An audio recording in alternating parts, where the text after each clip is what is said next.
इस समय की सबसे बड़ी खबर है, कांग्रेस के नेता, बड़े सामाजिक आंदोलनकारी, पूर्व अधिकारी डॉक्टर उदित राज ने बागेश्वर धाम पर एक बड़ा आरोप लगाया है। पूर्व सांसद भी हैं, फ्रॉड है बाबा बागेश्वर, बीजेपी आरएसएस ने किया उसे प्रोजेक्ट, कांग्रेस नेता ने साधा निशाना। ये बड़ी खबर है। दूसरी बड़ी खबर है, हेमंत सोरेन ने बड़ा आरोप लगाया है, कहा है कि झारखंड में चुन चुनकर आईएएस दलित और आईपीएस दलित जो हैं या जो आदिवासी है उनको हटाया जा रहा है। वहीं ईवीएम का भूत फिर से जिंदा हो गया। मनीष तिवारी ने कहा है कि चुनाव आयोग को समझना चाहिए, जब दुनिया के सबसे बड़े टेक्नोक्रेट कह रहा है कि फ्रॉड होता है ईवीएम में, एलन मस्क कह रहा है, चुनाव आयोग क्यों नहीं मान रहा है। और सवाल है कि 99% बैटरी क्यों बचा था, और जहां जहां 99% बैटरी बचा था वहीं वहीं कांग्रेस की हार हुई थी और बीजेपी जीती थी। तो ये 3 बड़ी खबरें हैं जो सोशल मीडिया पर वायरल है। नमस्कार, मैं शंभू कुमार सिंह और आप देख रहे हैं नेशनल दस्तक। सबसे पहले बात ईवीएम की। ईवीएम को लेकर लगातार बहस तेज हो रही है। जब से एलन मस्क ने कहा है कि ईवीएम किसी भी तरह से भरोसेमंद नहीं है, ईवीएम से चुनाव नहीं हो सकता, उसके बाद भारत में फिर से बहस तेज हो गई है। मैं आपको बता दूं कि इससे पहले भी खुद नरेंद्र मोदी कहते थे कि हम ईवीएम से चुनाव नहीं कराएंगे। यहां तक कि सुप्रीम कोर्ट ने ईवीएम को गलत माना है और वीवीपैट लगाने की बात कही थी, उस पर अमली जामा नहीं पहनाया गया। सुब्रमण्यम स्वामी ने किताब लिखी जब कांग्रेस की सरकार थी, जीएल नरसिम्हा ने किताब लिखी, आडवाणी ने इसका विरोध किया था, और उसके बाद जो दल सत्ता में आ जाता है वो लगातार ईवीएम को लेकर बन रहता है। इसीलिए आज 30 अक्टूबर है और आज बामसेफ जो बावन मेश्राम का संगठन, उन्होंने ईवीएम के खिलाफ बड़ा प्रोटेस्ट कॉल किया है और देश के लगभग जिलों में ईवीएम को लेकर बहुजन समाज के लोग सोशल मीडिया पर लिख रहे हैं, पढ़ रहे हैं। तो ये बड़ी खबर बता रहा हूं कि ईवीएम के खिलाफ लगातार विरोध प्रदर्शन बढ़ता जा रहा है।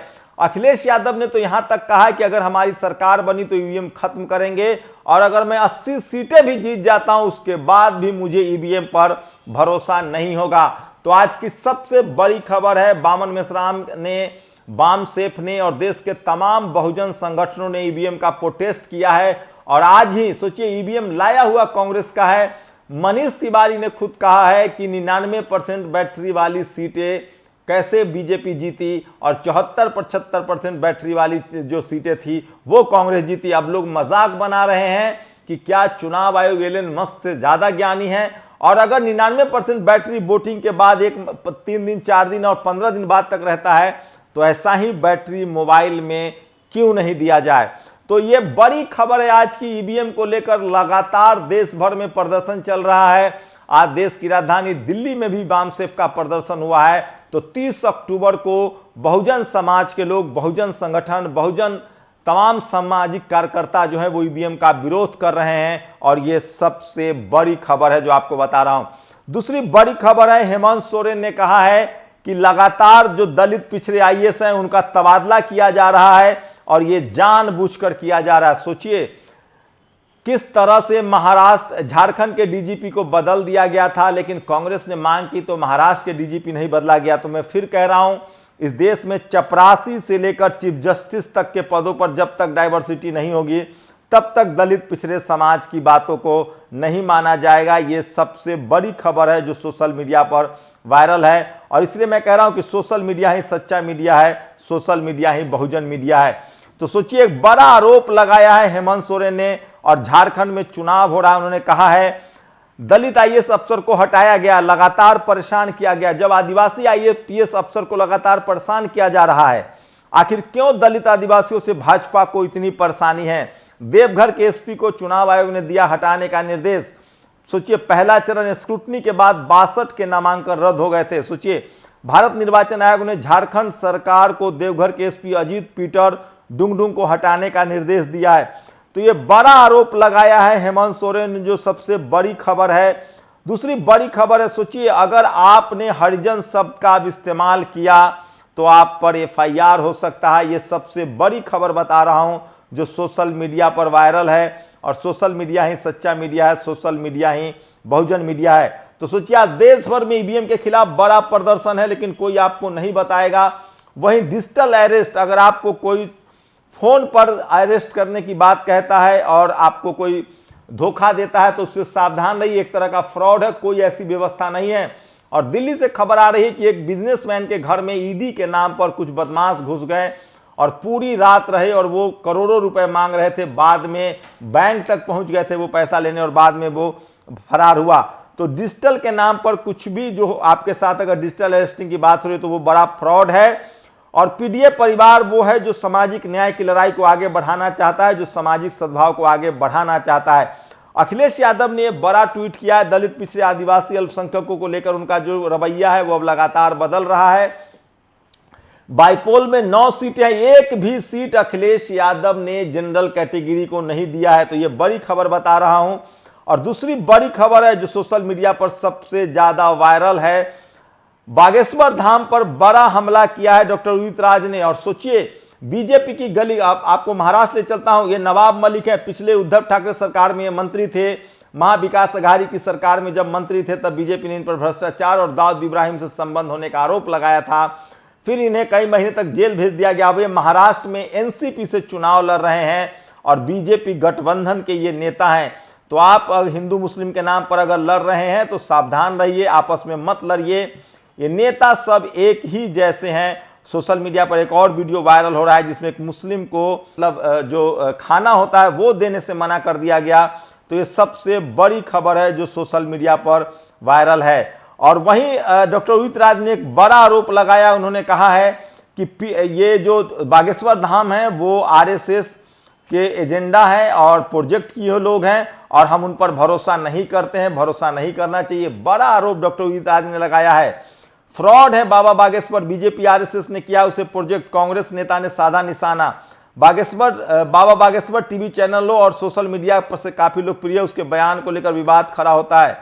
तो बागेश्वर धाम को लेकर ये बड़ा आरोप लगाया है डॉक्टर उदित राज ने। उदित राज ने कहा कि बाबा बागेश्वर को बीजेपी और आरएसएस ने प्रोजेक्ट किया है। वह लगातार हिंदू राष्ट्र के बात कहकर बीजेपी के लिए वोट की काम करता है और संविधान को खत्म करने की बात करता है। तो डॉक्टर उदित राज लगातार इस मुद्दे पर बोलते रहते हैं। 1 दिसंबर को उनका भी ईवीएम के खिलाफ बड़ी रैली है। लेकिन आज की सबसे बड़ी खबर है, देश भर में बावन मेश्राम के नेतृत्व में ईवीएम के खिलाफ बड़ा कॉल दिया गया है, बड़ा प्रोटेस्ट है, बड़ा धरना है।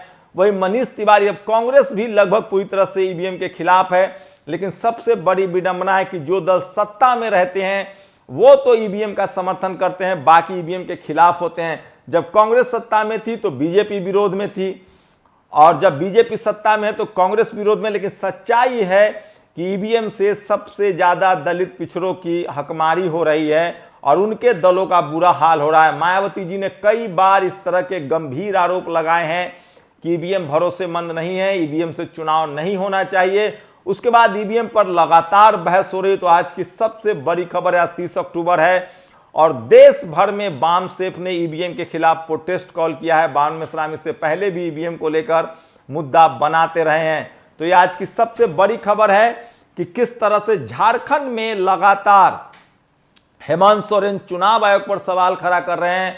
उनका कहना है कि दलित पिछड़े आईएएस अधिकारियों को, आईपीएस अधिकारियों को हटाया जा रहा है। क्या ये सब बीजेपी के दबाव में हो रहा है? तमाम सर्वे ने बताया है कि चुनाव आयोग की विश्वसनीयता घटी है। तो ये सबसे बड़ी खबरें थी जो मैं आपके साथ शेयर कर रहा था।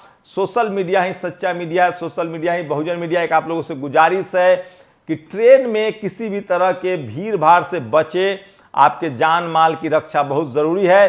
त्योहार के मौसम पर कोई ऐसा काम ना करे जो आपके परिवार के लिए एक तकलीफ की वजह बन जाए। तो ये तमाम बड़ी खबरें। लेकिन 30 अक्टूबर आज वाम सेफ ने जो प्रोटेस्ट कॉल किया था ईवीएम को लेकर, उसका देश भर में असर पड़ा है और सोशल मीडिया पर वाम सेफ ट्रेंड भी कर रहा है और तमाम एससी, एसटी, ओबीसी और बहुजन समाज के लोग ईवीएम के खिलाफ सोशल मीडिया पर मोर्चा खोले हुए हैं। वहीं चुनाव आयोग का कहना है कि चुनाव ईवीएम सही। आप सोचिए, अगर गलती से 2 एससी, एसटी, ओबीसी अल्पसंख्यक समाज का चुनाव आयोग के अधिकारी होते तो क्या वो ईवीएम पर इसी तरह की राय रखते? अगर हाईकोर्ट, सुप्रीम कोर्ट में एससी, एसटी, ओबीसी के जज होते तो क्या ईवीएम पर वो इसी तरह की राय रखते? ये सबसे बड़ा सवाल है। इसलिए मैं कह रहा हूं, जब तक इस देश में चपरासी से लेकर चीफ जस्टिस तक डाइवर्सिटी नहीं होगा, तब तक लोग इस तरह के सवाल उठाते रहेंगे। आपकी क्या राय है? अपनी प्रतिक्रिया जरूर दीजिए। आखिर 99% बैटरी कैसे चार्ज रह जाता है। शुक्रिया।